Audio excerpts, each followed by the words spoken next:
চাবুৱা বিধানসভা সমষ্টিৰ অসম গণ পৰিষদ দলৰ কাৰ্যালয়ত উপস্থিত আছো। মোৰ লগত আছে চাবুৱা লাহোৱাল বিধানসভা সমষ্টিৰ দলৰ বিভিন্ন দায়িত্বত থকা কৰ্মকৰ্তা। মত বিনিময় কৰিলোঁ। আজিৰ দিনটোত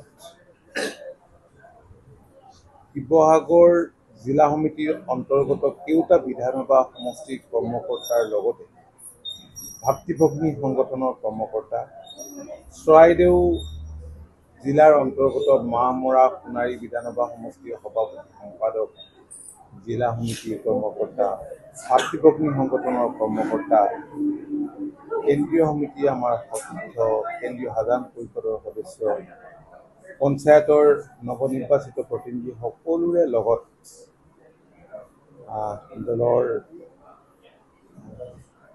সাংগঠনিক শক্তি বৃদ্ধিৰ বাবে বহু কথাই আমি আলোচনা কৰিলোঁ। চৰাইদেউৰ পিছত ডিব্ৰুগড়, ডিব্ৰুগড়ৰ পিছত তিনিচুকীয়া আৰু ঠিক 11 বজাৰ আগে আগে আহি ইয়াত উপস্থিত হ'লোঁ এই কাৰ্যালয়ত।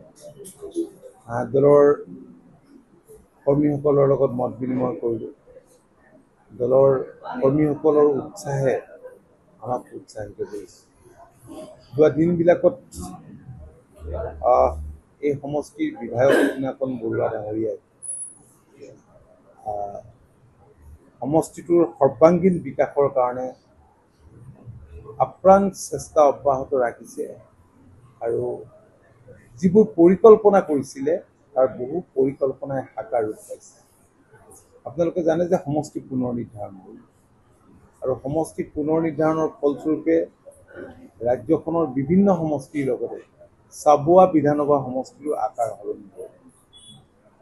আকাৰ সলনি হোৱাৰ পাছতো চাবুৱা লাহোৱাল বিধানসভা সমষ্টি হোৱাৰ পাছতো যি সমষ্টি অন্তৰ্ভুক্ত হ'ল, নতুন এলেকা অন্তৰ্ভুক্ত হ'ল, সেই সকলকো আন্তৰিকতাৰে বুকুৰ মাজত সোমোৱাই যোৱা দিনকেইটাত যেনেধৰণে পিনাকন বৰুৱাই কাম কৰি আছে, এয়া কেৱল দলৰ কৰ্মকৰ্তাসকলে নহয়, জনসাধাৰণে আন্তৰিকতাৰে আঁকোৱালি লোৱা বুলি মই নিশ্চিত হৈছোঁ।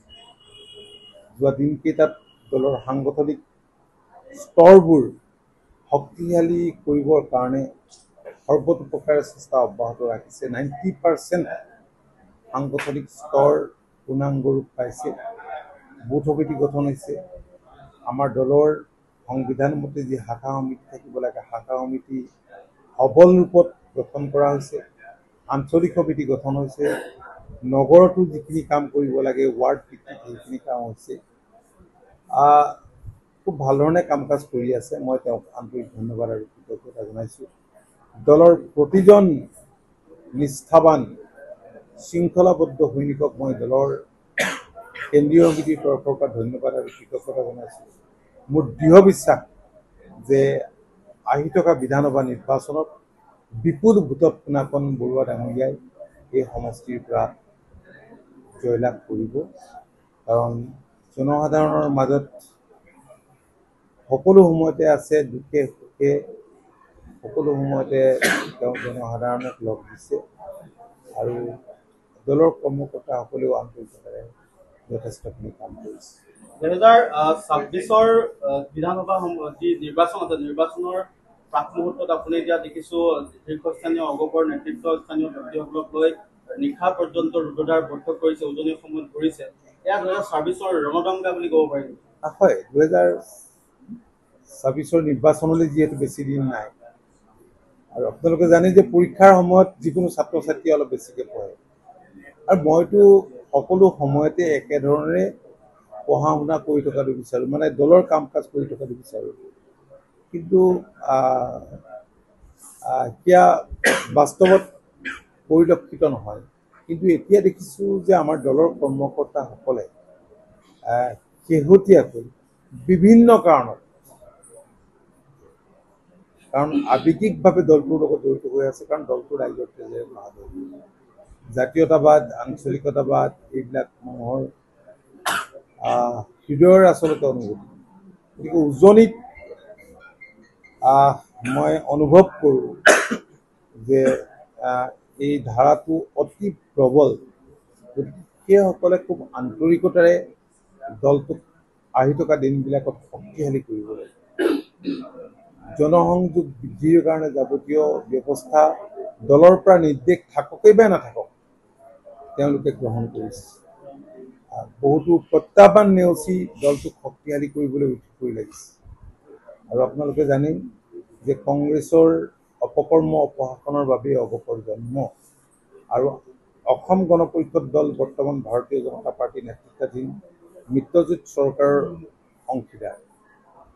আৰু যোৱা সময়ছোৱাত এই কথাও আমি স্বীকাৰ কৰিবই লাগিব যে মাননীয় মুখ্যমন্ত্ৰীগৰাকীৰ দূৰদৰ্শী নেতৃত্বত ৰাজ্যখনত যোৱা 4টা বছৰত যথেষ্ট উন্নয়ন হৈছে, বিকাশ হৈছে। জনসাধাৰণে কি বিচাৰে? উন্নয়ন বিচাৰে, বিকাশ বিচাৰে।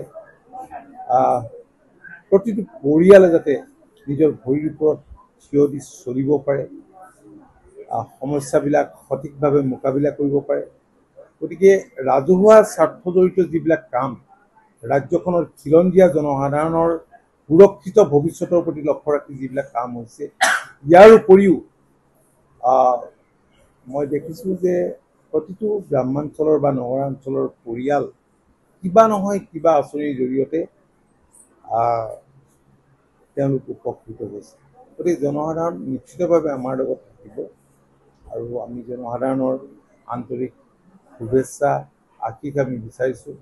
আৰু অসম গণ পৰিষদ দলৰ প্ৰতিজন কৰ্মীকে মই কৈছোঁ যে আপোনালোকে সেৱাৰ মনোভাৱেৰে কাম কৰক, দলটোক সেৱাৰ মাধ্যম হিচাপে লওক।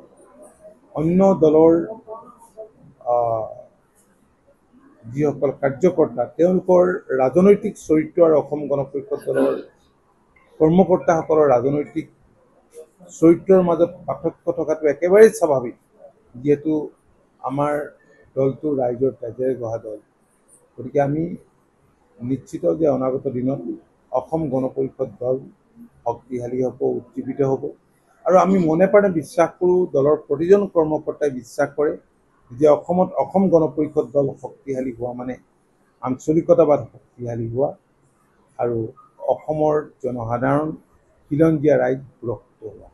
দেখা পোৱা গৈছে চামল লাহোৰ সমষ্টিৰ যিবোৰ লাহোৰ সমষ্টিৰ বিধায়ক বিনোদ হাজৰিকাই কেইদিনমান পূৰ্বে এটা কথা কৈছে, চাবুৱা লাহোৰ সমষ্টিত এবাৰ বিজেপিক তেখেতক বিনোদ হাজৰিকাক টিকেট দিয়াটো এক প্ৰকাৰ নিশ্চিত। প্ৰথম কথা হ'ল যে চাওক, এতিয়ালৈকে আমি আসন সম্পৰ্কত কোনো ধৰণৰ কথা বতৰা আমি এতিয়ালৈকে ভাৰতীয় জনতা পাৰ্টীৰ লগত আমি পতা নাই। গতিকে আজিৰ দিনত মই ভাবোঁ যে ময়ো ক'ব নোৱাৰোঁ আৰু কোনো ABCDয়ে কোনেও ক'ব নোৱাৰে। আমাৰ মূল কথাটোৱে হ'ব যে জিকাৰ সম্ভাৱনীয়তা কাৰ কিমান কোনটো সমষ্টি। গতিকে প্ৰাৰ্থিত্ব সম্পৰ্কত কথা বতৰাবোৰ সেইবোৰ ভিত্তিতেই হ'ব। আৰু মই যিটো পৰিৱেশ আজিৰ দিনটোত মই ইয়াত দেখিছোঁ আৰু মই মাইন্যুডলি অবজাৰ্ভ কৰি আছোঁ যে অসম গণ পৰিষদ দলৰ প্ৰতিজন কাৰ্যকৰ্তাই যেনেধৰণে কাম কৰিছে, পুনাকন বৰুৱাই যি ধৰণে নতুন সমষ্টিত কাম কাজ কৰিছে, ৰাইজে খুব আন্তৰিকতাৰে আদৰি গৈছে। ধন্যবাদ। নৱগঠিত মাকুম বিধানসভা সমষ্টি ইতিমধ্যে আৰম্ভ হৈছে, কাম কাজো চলিছে, দেখিবলৈ পোৱা গৈছে বিভিন্ন তাত কুচকাৱাজ আৰম্ভ কৰিছে। অসম গণ পৰিষদে তাত প্ৰাৰ্থিত্ব প্ৰদান কৰিব নেকি? চব প্ৰাৰ্থিত্ব সম্পৰ্কত মই আজিৰ দিনত একো নকওঁ, কাৰণ আমি প্ৰতিটো সমষ্টিতেই কাম কৰিব লাগিব। কেৱল প্ৰাৰ্থিত্ব বুলি নহয়, আমি কিছুমান সমষ্টিত যিহেতু মিত্ৰতাৰে আমি চৰকাৰত আছোঁ, মিত্ৰতাৰে আমি দীৰ্ঘদিন ধৰি চৰকাৰৰ অংশীদাৰ হৈ আছোঁ আৰু ভাৰতীয় জনতা পাৰ্টী অসম গণ পৰিষদ দলৰ। গতিকে ভাৰতীয় জনতা পাৰ্টীয়ে আমাক সমৰ্থন দিব লাগিব, আমাৰ য'ত প্ৰাৰ্থী থাকে। আৰু আমাৰ দলৰ কাৰ্যকৰ্তাসকলে কৰ্মকৰ্তাসকলে সমৰ্থন দিব লাগিব য'ত ভাৰতীয় জনতা পাৰ্টীৰ প্ৰাৰ্থী থাকে। কাৰণ কংগ্ৰেছ হৈছে আমাৰ মূল। ধন্যবাদ।